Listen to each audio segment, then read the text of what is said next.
Bueno, estamos aquí reunidos junto con la escritora cordobesa Eugenia Almeida. Gracias por estar. Estamos representando a la IPEMIA número 151 de la localidad y venimos a comentar un poco sobre el proyecto institucional de lectura que llevamos a cabo, el cual está en marcha desde hace 10 años y bueno, es un orgullo para la institución estar festejando este aniversario. Este proyecto nace con la necesidad de que los alumnos podamos tener un espacio de lectura dentro de la escuela y que podamos formarnos como personas críticas al encontrarnos con la lectura.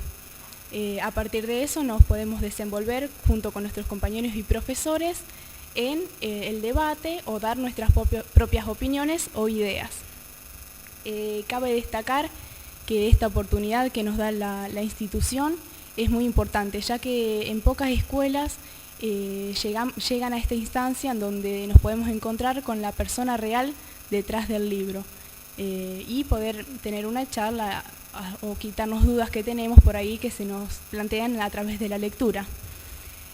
Bueno, ahora sí, sin más, vamos a presentar a nuestra escritora Eugenia Almeida.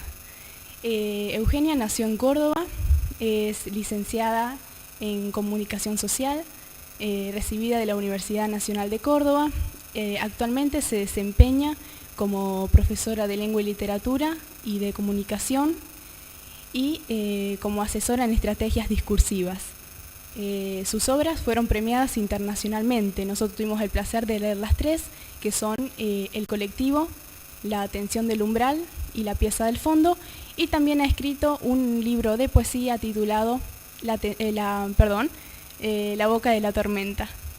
Bueno, aquí mi compañero Bruno Besosi va a comenzar con la entrevista, son unas preguntas, las cuales nuestros compañeros las escribieron y nosotros las venimos a aclarar aquí. Así que bueno, él va a dar inicio. Muchas gracias. Le vamos a comentar un poco a la gente sobre Eugenia, que la temática que acompaña estas novelas son de la historia política de Argentina.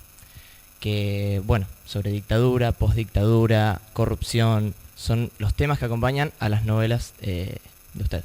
Y bueno, Geraldine va a arrancar con la primera pregunta, ¿puede ser? Bueno, en sus comienzos como escritora, ¿tuvo como referencia a algún escritor?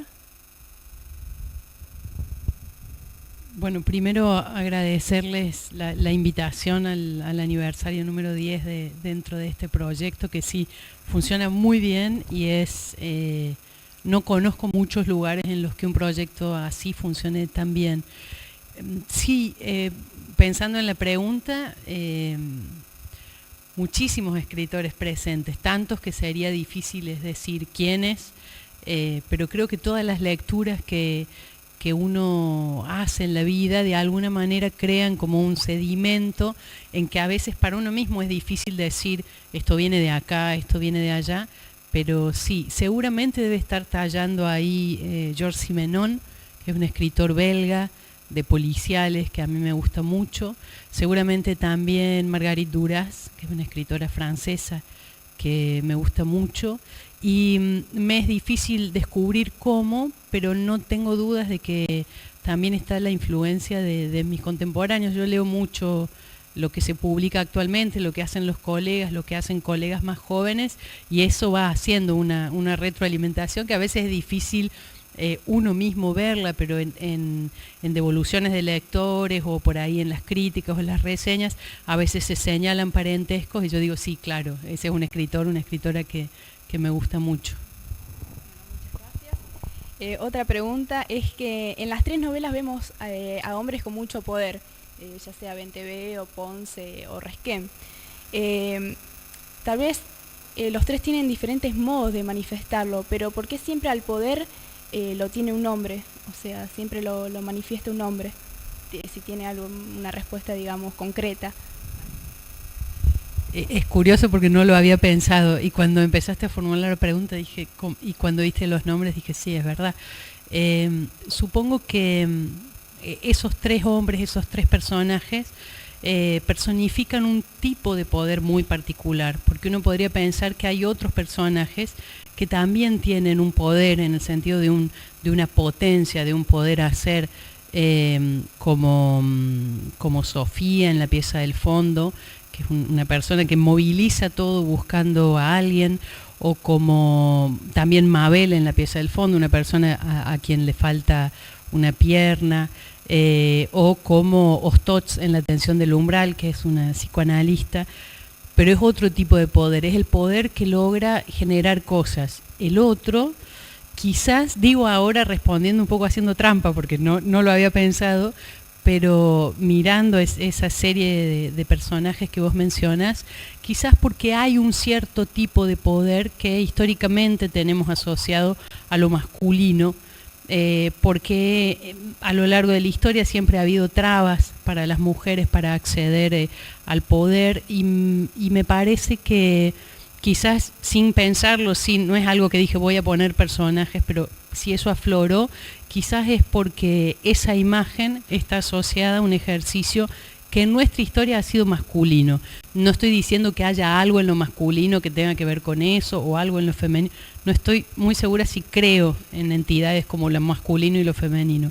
Pero si uno mira en la historia de la humanidad, ese tipo de poder que tienen esos tres personajes tan opresivo, tan censor, tan invasor, tan violento, la mayoría de las veces ha sido ejercido por hombres. Entonces no me llama la atención de que esos personajes se comportaran así.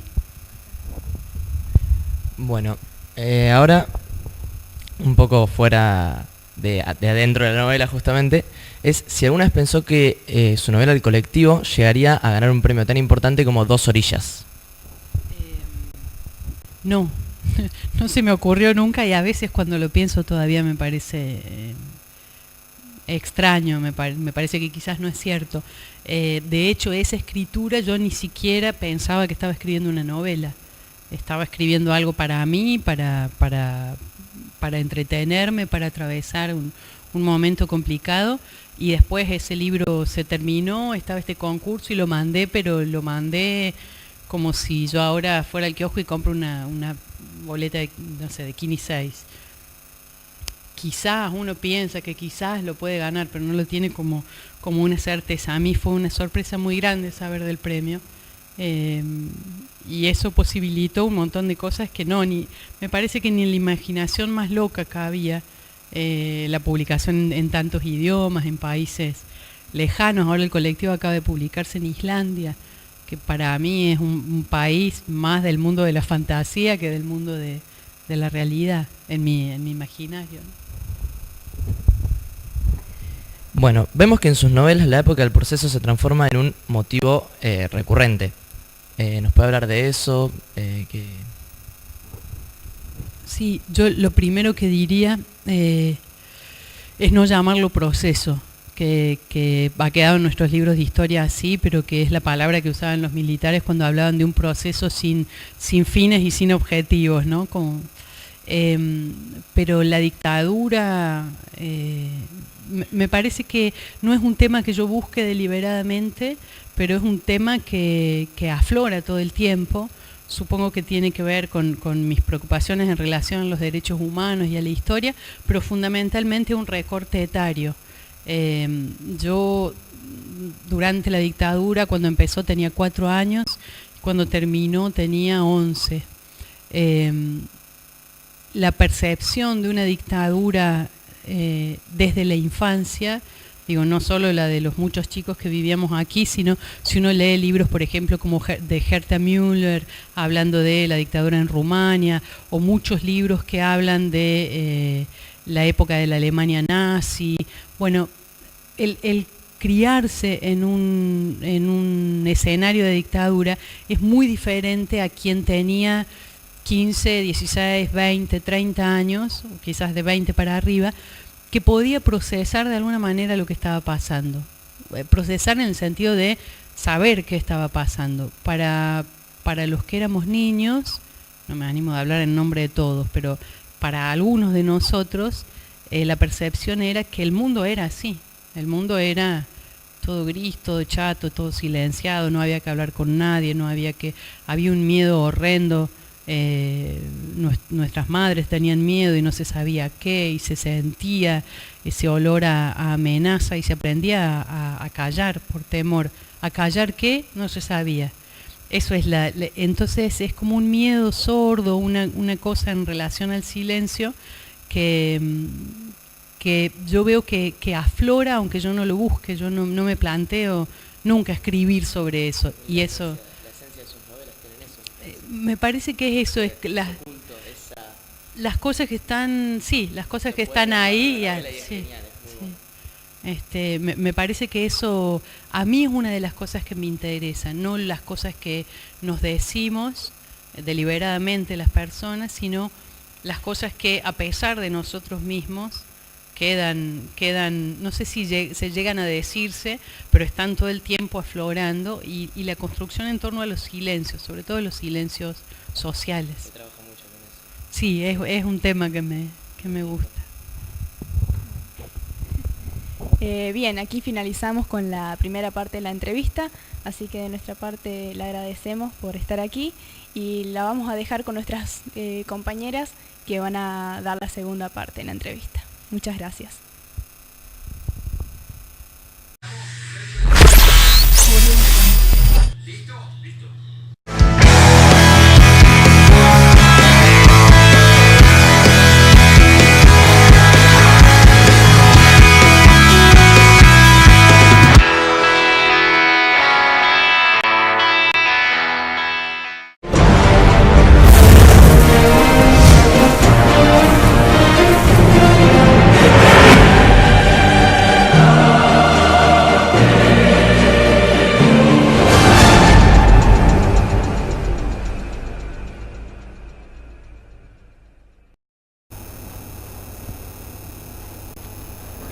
Comenzamos con la segunda parte de la entrevista a Eugenia Almeida.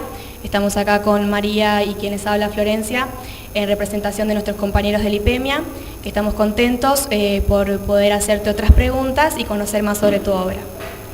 Mi primera pregunta es, ¿por qué se manifiesta en las 3 novelas el tema de la pérdida? Qué pregunta difícil. No sé, supongo que es como conversamos recién con tus otros compañeros, esos temas que uno los va masticando. Si uno ve a algunos, yo pienso en escritores a los que admiro, si uno como busca un poco en el fondo, siempre están en torno a un mismo tema. El tema es contar historias diferentes, pero las preocupaciones parecen ser siempre las mismas.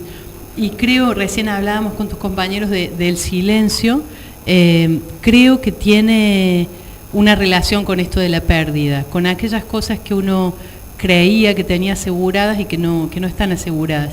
Tampoco es algo que me proponga decir, bueno, voy a escribir sobre la pérdida, pero si uno piensa en las novelas, quizás especialmente en La pieza del fondo, todos los personajes tienen una pérdida grande que además es lo que les da una cierta identidad. Uno en general piensa que la pérdida te quita cosas. Bueno, yo creo que también te da algunas cosas que tienen que ver con lo que uno es y cómo reacciona uno frente a esa pérdida. Usted como periodista, ¿siente que los medios tienen mucha influencia sobre la sociedad? Siento que tienen mucha influencia sobre las personas, sobre la sociedad. Si uno lo plantea así, puede parecer que los medios no están dentro de la sociedad y son un actor social muy poderoso. No los medios en sí, sino el modo en que se utilizan los medios, es decir, los medios como empresas productivas que... es una verdad que muchas veces no se dice. Nosotros solemos creer que los medios nos venden a nosotros, lectores o audiencia, información.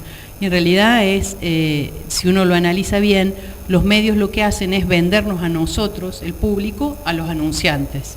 O sea, un medio vive de la publicidad que tiene y lo que tiene para ofrecer al anunciante es decirle, a mí me ven 5 personas, 10 personas, 1000 personas. A veces como audiencia olvidamos eso, que se trata de un negocio en el cual nosotros somos la mercancía y no los consumidores. Entonces, si uno tiene presente eso, va a poner un poco más en suspenso la idea de que lo que nos ofrece la televisión, lo que nos ofrece la radio, es algo que está pensado en función de nuestros intereses. no es así. Está pensado en función de los intereses de los anunciantes que van a comprar el espacio. Bueno, Murúa es un personaje que se presenta en La Atención del Umbral. ¿Tiene algo común con este, además del periodismo de radio? Espero que no. Espero que no.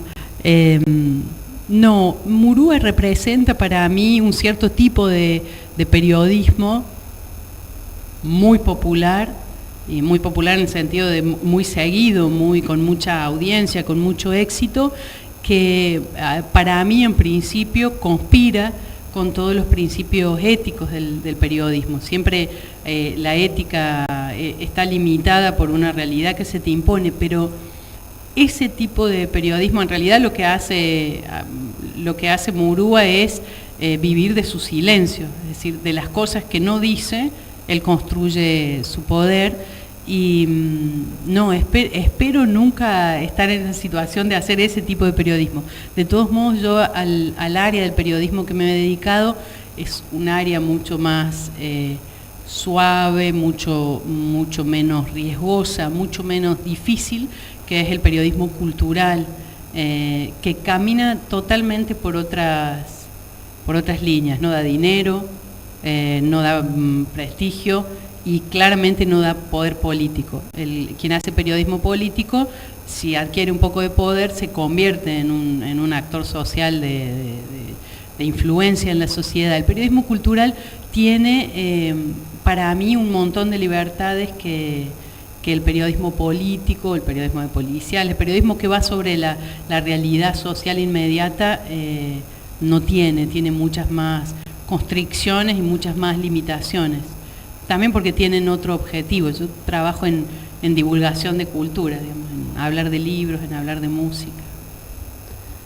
Cuando escribió El colectivo, ¿se basó en un caso familiar o de alguien que haya conocido? No, es una historia totalmente inventada. Seguramente en la construcción de esa historia entran muchos relatos literarios, relatos cinematográficos, relatos de personas, pero no es una historia que yo haya escuchado, ni voy a la palabra familiar, ni tengo en mi familia personas desaparecidas, pero me parece que hay en una sociedad, cuando hay un impacto tan grande, si uno piensa que los desaparecidos son 30.000 y en ese momento en Argentina éramos 25 millones, la proporción del número hace que es casi imposible que ese no sea un relato de todos, quiero decir, una historia que nos atraviesa a todos. Entonces seguramente hay retazos, imágenes, climas que he ido tomando de esos relatos, pero la historia es totalmente ficcional. A pesar de que he entendido que hay algunos pueblos en los cuales dejan de pasar los colectivos, como me comentaron que pasó hace un tiempo acá en Camilo Aldao, pero no hay nada de real en eso. Bueno, y mi última pregunta es si participó en la edición del libro, por ejemplo, en la selección de imágenes o colores predominantes.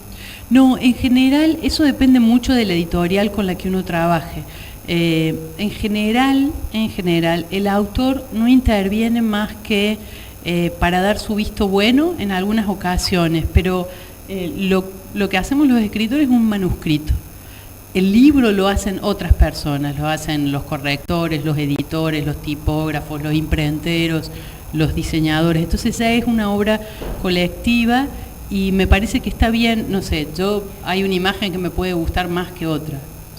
La tapa de la edición francesa de La pieza del fondo, por ejemplo, es la que más me gusta de todas. Pero yo no me animaría a opinar en eso, porque yo no sé hacer diseño gráfico, ni ilustraciones, ni sé de tapas de libros. Entonces solo opino si hay algo que me parece particularmente contrario al espíritu del libro, pero en general eso lo decide la editorial. Bueno, damos por finalizada la entrevista. Agradecemos por parte de Lipemia a Eugenia Almeida, como también al cable local que nos da la posibilidad de difundir este proyecto. Muchas gracias. Bien.